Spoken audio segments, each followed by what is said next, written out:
नमस्कार, माझ्या चॅनलवर सगळ्यांचं मनापासून स्वागत आहे। यावर्षी 2026मध्ये गुढीपाडवा आलेला आहे। 19 मार्चला वार आहे गुरुवार आणि या दिवसापासूनच आपल्या मराठी वर्षाला सुरुवात होत असते। म्हणजेच चैत्र महिना हा आपल्या मराठी वर्षातला पहिला महिना आहे आणि चैत्र महिन्याची सुरुवात म्हणजेच आपल्या नवीन वर्षाची सुरुवात गुढीपाडवा या सणापासून होत असते। गुढीपाडवा हा 3.5 मुहूर्तांपैकी एक शुभ मुहूर्त आहे। त्यामुळे बघा, हा दिवस अत्यंत उत्साहाचा, आनंदाचा आणि आपल्या आयुष्यामध्ये सुख समृद्धी आणणारा असा हा दिवस आहे। ज्या गोष्टी आपण गुढीपाडव्या दिवशी करत असतो तर त्या गोष्टींचा, त्या कामांचा प्रभाव आपल्या वर्षभराच्या प्रगतीवर पडत असतो। त्यामुळे बघा, आपल्या ज्योतिषशास्त्रामध्ये पण अनेक गोष्टी सांगितल्या जातात की गुढीपाडव्या दिवशी, आता हा 3.5 मुहूर्तांपैकी एक मुहूर्त आहे, त्यामुळे काय गोष्टी केल्या पाहिजेत, आपण कोणत्या शुभ गोष्टी आवर्जून केल्या पाहिजेत हे सांगितलं जातं। त्याचबरोबर कोणत्या गोष्टी टाळल्या पाहिजेत हे देखील सांगितलं जातं। त्यामुळे बघा, गुढीपाडव्या दिवशी आपण काही गोष्टींना खूप महत्त्व दिलं पाहिजे, काही गोष्टी आपण आवर्जून केल्या पाहिजे, काही गोष्टी टाळल्या पाहिजे, कारण त्याचा शुभ अशुभ परिणाम आपल्या संपूर्ण वर्षभराच्या प्रगतीवर पडत असतो।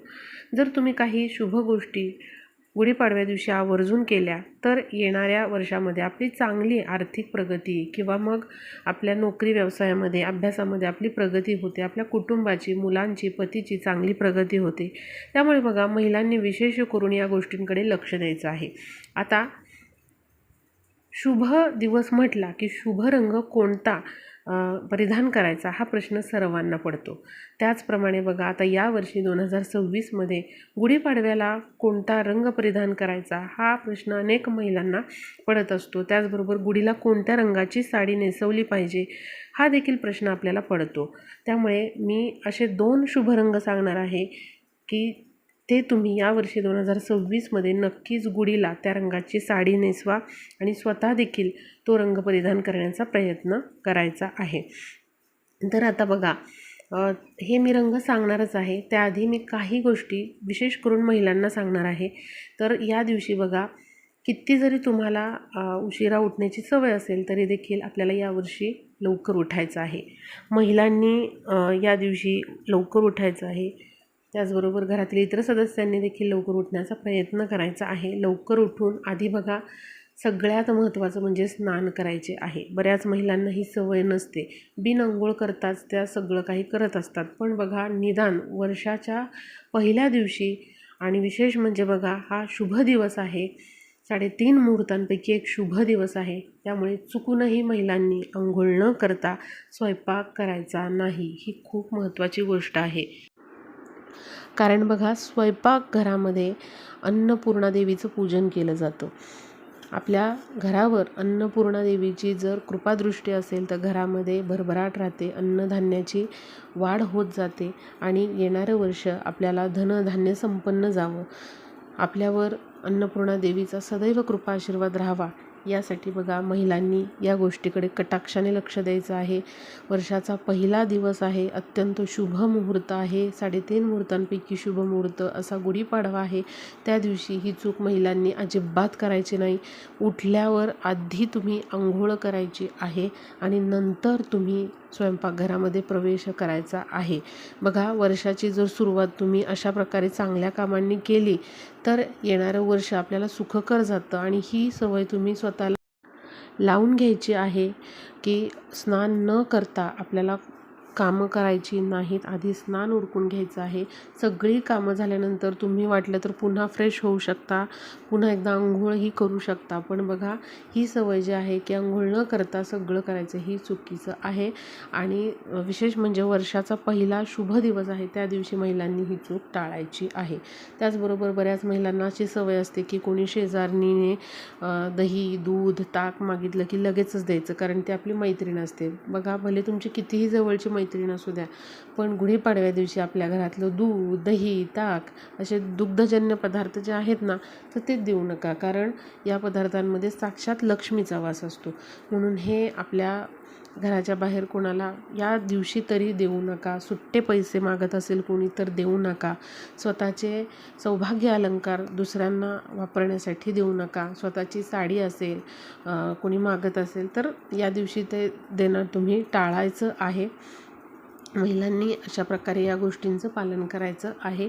घरासमोर छोटीशी का होईना रांगोळी काढा. आपला जो उंबरठा आहे त्याचं पूजन करा. स्वयंपाकघर आहे तिथे देखील पूर्व भिंतीला कुंकवाने स्वस्तिक काढायचं आहे. या गोष्टी छोट्या छोट्या गोष्टी आहेत तर त्या तुम्ही गुढीपाडव्याच्या दिवशी नक्की करा. महिलांनी या गोष्टी जर केल्या तर येणारं वर्ष जे आहे तर ते सुख समृद्धी भरभराटीचं नक्कीच जातं.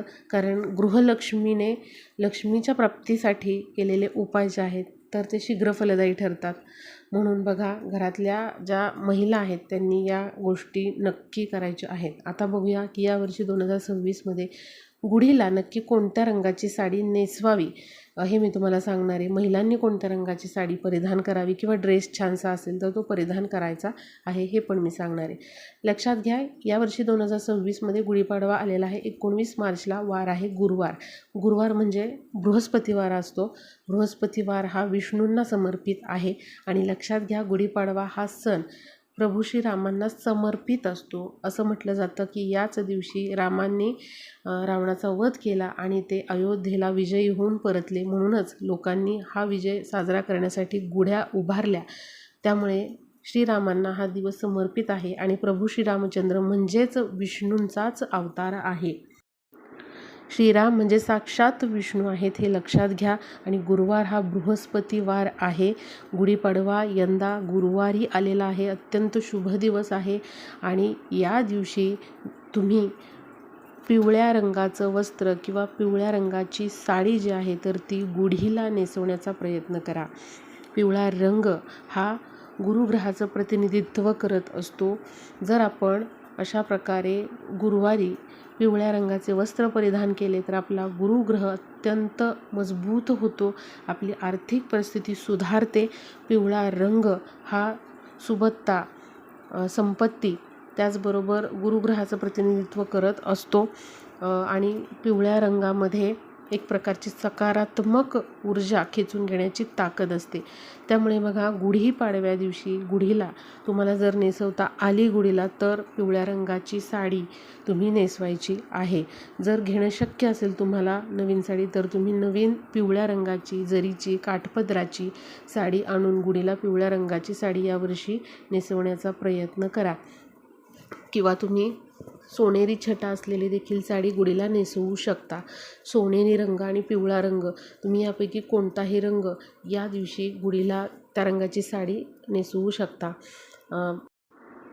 आणि बघा, महिलांनी पण गुढीपाडव्या दिवशी शक्यतो पिवळ्या रंगाची साडी, पिवळ्या रंगाचा छानसा ड्रेस तुम्ही परिधान करू शकता. कारण गुढीपाडवा यावर्षी गुरुवारी आलेला आहे. आधी सांगितल्याप्रमाणे बृहस्पतिवार आहे आणि गुरुवारी पिवळ्या रंगाचे वस्त्र परिधान केल्याने आपला गुरुग्रह बलवान होतो आणि आपल्या प्रगतीचे मार्ग देखील खुले होतात.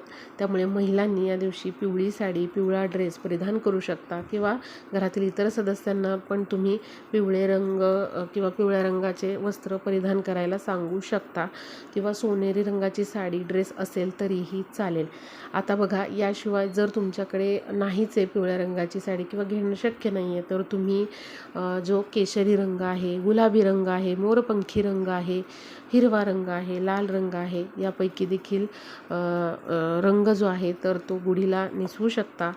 या रंगाची साडी नेसवू शकता किंवा स्वतः देखील परिधान करू शकता.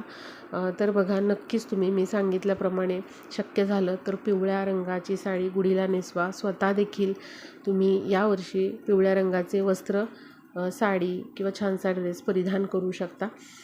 गुढी उभारताना चांगले कपडे घालून आपल्याला अशा प्रकारे नववर्षाचं स्वागत गुढी उभारून करायचं आहे.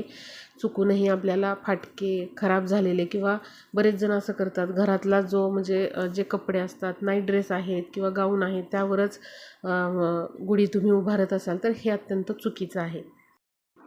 भले तुम्हाला कितीही काम असलं, कितीही तुम्ही बिझी असाल, एक छानसा तुम्ही ड्रेस तरी नक्कीच घालू शकता आणि जरासं व्यवस्थित तयार होऊन तुम्ही गुढी उभारताना छान असं व्यवस्थित तयार व्हायचं आहे आणि गुढी उभारून आपल्याला नववर्षाचं स्वागत करायचं आहे. बघा, अशा प्रकारे जर आपण उत्साह दाखवला तर नक्कीच येणारं वर्ष आपल्याला त्याचप्रमाणे शुभलाभ देत असतं, सुख समृद्धी आणत असतं. कारण लक्ष्मी ही नेहमी लक्ष्मीकडेच आकर्षित होते. त्यामुळे बघा, घरातील महिलांनी छान प्रकारे तयार होऊन सुवासिक अत्तराचा वापर करून तुम्ही अशा प्रकारे गुढी उभारून नववर्षाचं स्वागत करायचं आहे. फक्त महिलांनीच असं नाही तर घरातील सर्वांनी छान व्यवस्थित तयार होऊन अशा प्रकारे नववर्षाचं स्वागत करायचं आहे. यामुळे बघा, लक्ष्मी आपल्या घराकडे आकर्षित होते आणि येणारं वर्ष देखील आपल्याला सुख समृद्धीचं जातं. या दिवशी चिडचिड किंवा एकमेकांवर राग करणं हे आपल्याला कटाक्षाने टाळायचं आहे. त्याचबरोबर आपल्या तोंडातून अपशब्द येणार नाही याची विशेष काळजी घ्यायची आहे. तुम्हाला कितीही राग येत असेल तरी देखील आपल्याला अशा शुभदिनी अपशब्द बोलायचे नाहीत किंवा घरामध्ये एकमेकांवर चिडचिड करायची नाही. तर नक्कीच या गोष्टी तुम्ही लक्षात घ्या आणि मी सांगितल्याप्रमाणे तुम्ही या गोष्टींचं पालन करा. सर्वांना गुढीपाडव्याच्या खूप खूप शुभेच्छा. येणारं वर्ष तुम्हाला सुख समृद्धी आनंदाचं आरोग्याचं जावो.